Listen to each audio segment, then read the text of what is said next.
for babysitting. We got long. Don't even. You can film this all you want. I'm right. I'll put this in a video.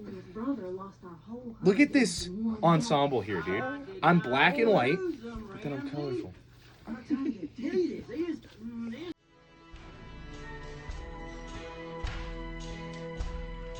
The wrong way.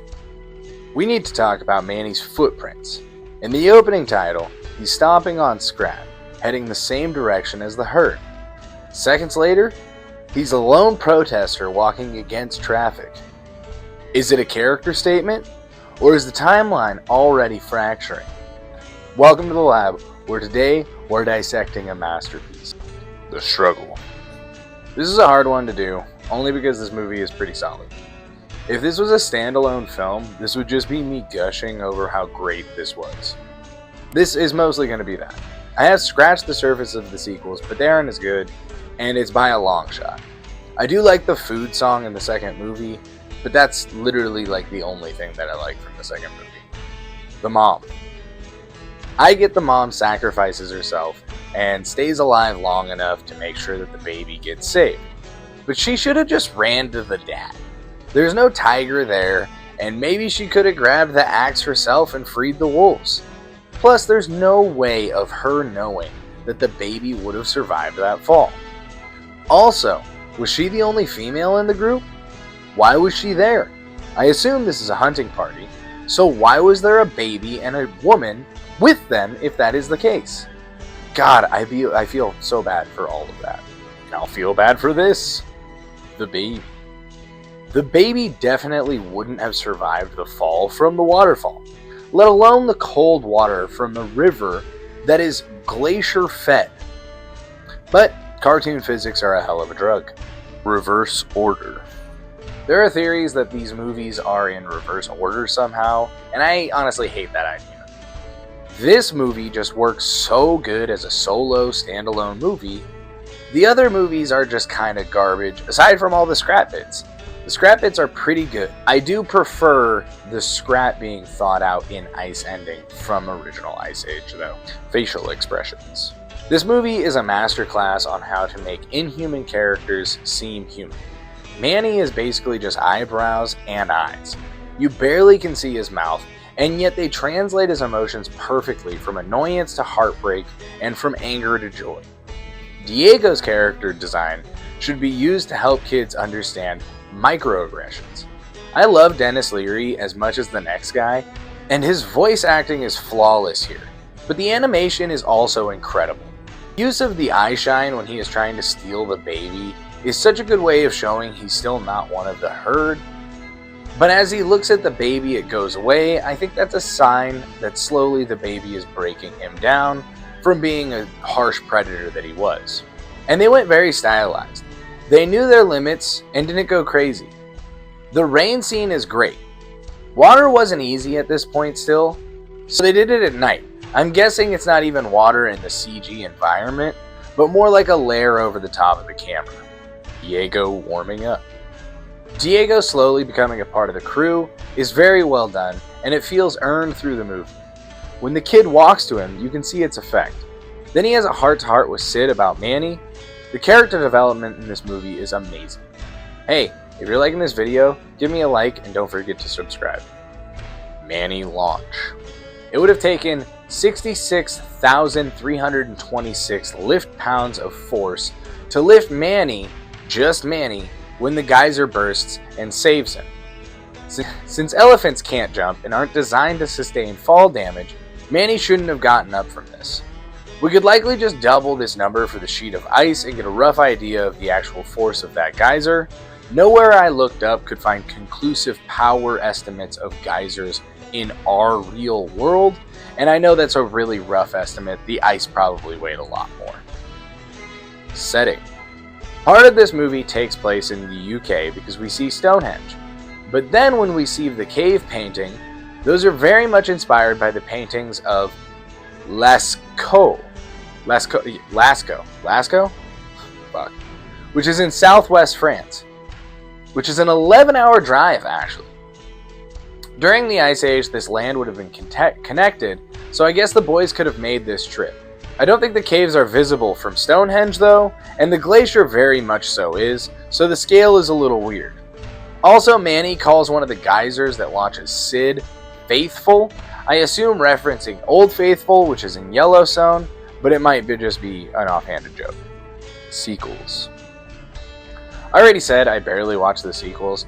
I tried to find more things to poke at this franchise, but the sequel movies really drop off in quality immediately. Characters all feel flat, the writing isn't clever at all, and the weird semi-religious aspect of the second movie with the boat and the doomsday preacher really throw me off, and have since I was a kid. I will give them, I think the ice wall in the first movie somewhat builds on the idea of the ice bowl in the second. I guess they were in Doggerland. Rewatching 2 while editing this, I am the little kids that shit on Manny's story. Melons. 18 Dodos die in the Dodo scene. I actually didn't even have to count this. There's a wiki page on it. And in the second movie and the end credit scene, when Scrat goes to heaven, I almost thought that there was 18 Dodos in the sky singing to him. It's 19, so maybe another Dodo died at some point in the movie and I wasn't even paying attention. I was doing dishes when I was watching that movie. So, a foe? This movie has had such a crazy impact on me because I saw it when I was like a little kid. Anytime I get caught off guard by like something catching my, shirt, like a handle or something, I say, "Foe? A foe? Come on. Just like Sid does. And I think that really is a testament to the cultural impact that like half of the time I don't even know why I'm saying that and I forget that it's Ice Age. Manny and the baby. First, Manny has some sick burns on the baby. Second, watching this movie made me want to wake up my kids and snuggle them. The baby has such a generic baby look that if you have a kid, you will most certainly see your kid in it. I honestly forget if it's a boy or a girl. It's just a baby. And the hug to Manny's trunk, I'm a sucker for hugs. You kind of probably already figured that out. Especially meaningful hugs. A hug is such an important thing we can give another person, especially a sentient being, and this kind of shows across species. Do this right now. Give your dog a hug. See their reaction. Am I gonna be able to hug you? Doggo. Hugs are universal, and that's why it opens Manny up. Manny wanted to be sure the kid didn't get hurt because he could relate to the situation. But this was when Manny fell in love with the kid, especially because he was throwing them around and having such a good time just before. God, this movie is perfect. Add on here, Manny begins warming up to the baby when he sees him interacting with the bed initially. In the comments of the Good Dinosaur video, people globbed onto my idea of the better dinosaur. One person's idea was Henry taking Spot and trying to find Arlo himself, learning to become a more patient and better father along the way. It would have established Henry as a harsh and stern parent, with his actions being what make Arlo get lost. Some people said this plot was too similar to Ice Age, and I'm here to say, you're just wrong. The Good Dinosaur in itself is similar to Ice Age, if you boil out all the substance. Little kid gets picked up by prehistoric creature and reunited with his own kind through a journey of self-discovery. Boom, both movies summarized. But that diminishes the character developments we get along the way. In The Good Dinosaur, Arlo is the only character with a character arc. I love Spot, but he is the same Spot that we see beginning to end. The only flat characters we spend time with in Ice Age are Sid and the kid. Diego and Manny both go on a journey to lean towards happiness in their lives, opened up by a child. Manny thought he lost his family and therefore he lost his happiness. Diego was relinquished to being a killer in a group of killers. Baby survival. Overall, the baby just wouldn't have survived this whole encounter. I already said the waterfall, but during the ice slide sequence, the baby goes ahead of the boys and should have crossed a field of jagged spikes, but he was completely fine. Conclusion. Okay. All in all, I think this movie is incredible, and that made some parts of this video really hard. It came out in a time when these movies were really limited, so you really had to sell the story because the visuals could be lacking. But even with those limitations, this movie can look amazing. The animators were truly passionate about making something that would last. I tried going into the sequels to find more inconsistencies, and the second movie just wasn't that good. But I honestly don't hate it either. I didn't want to sit down and try and critically analyze the other 3, let alone the 6th that's going to be coming out. They were playing in the background as I was doing dishes and laundry, and I can see it's very much diminishing returns. I appreciate everything that I saw from Scrat. I do think some of the setups from this first movie were used later for him.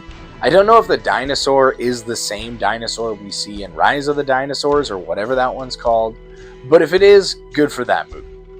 Maybe I'll get around to watching those. If you're still watching this and this video gets 1,000 likes and we get me to 300 subs, I'll do it. This video was voted on by you guys, so thank you so much for checking out my channel and voting on my polls. Thanks for watching. Have a great day.